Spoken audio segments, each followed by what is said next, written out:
नमस्कार शेतकरी मित्रांनो, आज बघू शकता हळदीची स्थिती. आपण पीक पाहणीसाठी आलो होतो. हळदीची आता जवळपास 30% बसण्याची अवस्था झालेली आहे आणि याला शेवटचं पाणी शेतकऱ्याने दिलेलं आहे.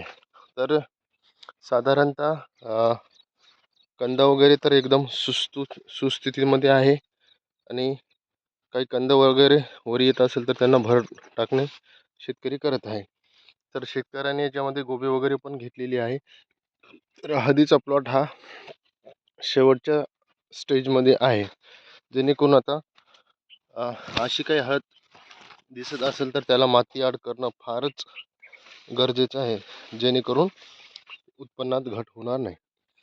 तर पीक पाहणीमध्ये आपल्याला आता याने शेवटी पोटॅशियम शोनाईट दिलेलं आहे असं सांगितलेलं आहे आणि काही याच्यामध्ये बेने भेसळ झालेले आहे. तर तिथे पूर्ण हळद ही बसलेली आहे, हे आपण पाहू शकता.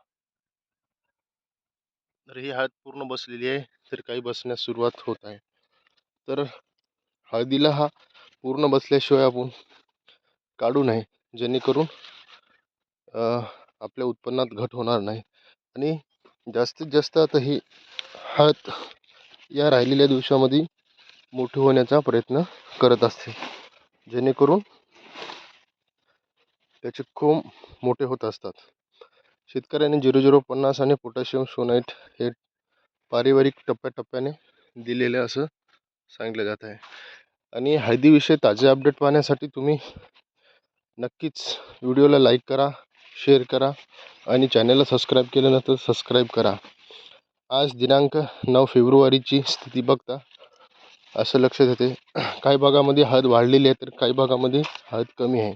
तर वाढलेल्या भागामध्ये सांगायचं झालं तर जिथे शेणखत जास्त प्रमाणात पडलं तिथे हळदी भरपूर वाढल्या आणि जिथे कमी प्रमाणात शेणखत पडले तिथे हळद वाढली नाही, असं आपल्याला प्रथम निदर्शनात येत आहे.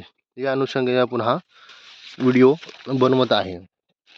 तर साधारणतः हळदीची स्थिती सध्या तरी चांगल्या अवस्थेमध्ये आहे आणि बाजारभाव पण सध्या सुस्थितीत आहेत.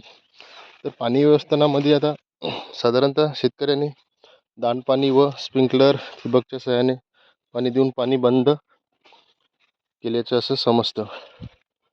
पाणी जास्त पण देऊन काही फायदा नाही, कारण की परत त्याला खोम वगैरे फुटू शकतात. खोम फुटू नाही याच्यासाठी पाण्याचं नियोजन फारच गरजेचं असतं. आणि कुठे कुठे खोम वगैरे वर येत असेल तर माती आड करणं हे गरजेचं असते.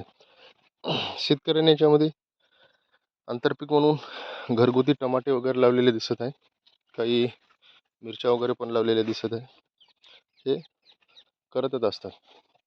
तर अशा प्रकारे हा प्लॉट आपल्याला पाहायला मिळत आहे. काही भागामध्ये जास्त पाणी झाल्यामुळे हळदीची स्थिती फार कमी वाढलेली आहे, त्यावर रोगराईचं प्रमाण आणि हे पण दिसत आहे, त्यामध्ये तण पण जास्त दिसत आहे. तर हा प्लॉटचं एकदम सुस्थितीमध्ये आपल्याला पाहायला मिळत आहे, जेणेकरून वरची जी पूर्ण साईज आहे पूर्ण बसलेली आहे. ही प्युअर सेलम हळद आहे. कुणाला बेनं पाहिजे असल्यास मिळून जाईल. एकदम निवड पद्धतीने निवडलेले हे आहे, जेणेकरून याच्यात कुठेही करपा वगैरे आला नव्हता आणि जो करपा आला तो आपण ते झाड उपटून टाकलेलं आहे. हे एक विशेष काळजी घेतलेली आहे. तर याच्यामध्ये आपल्याला वेगवेगळी खतं व अन्नद्रव्य सोडून हळदीची जास्तीत जास्त पकवून केली. हे पूर्ण हळद ही स्प्रिंकलरच्या सहाय्याने घेतलेली हळद आहे. याच्यामध्ये ठिबकचा कुठलाही वापर केलेला नाही. ठिबकचा वापर केला असला तर अजून कसदार आणि सुटसुटीत दिसली असती. तर ह्या अतिरिक्त पावसामुळे ठिबक टाकण्यास विलंब झाला आणि ते टाकू शकलो नाही, असं शेतकऱ्याचं म्हणणं आहे. बाजूला साईडनं तुरीचं कुंपण वगैरे घातलेलं आहे. तर बघू शकता हळद या स्थितीमध्ये आहे. हळदीविषयी ताजे बाजारभाव वसमत बाजार समिती, हिंगोली बाजार समिती, वाशिम बाजार समितीचे पाहिजे असल्यास तर नक्कीच तुम्ही चॅनलला सबस्क्राईब करा. व्हिडिओ कसा वाटला कॉमेंटमध्ये सांगा आणि व्हिडिओ नक्कीच पाहत असाल तर लाईक नक्कीच करा. धन्यवाद.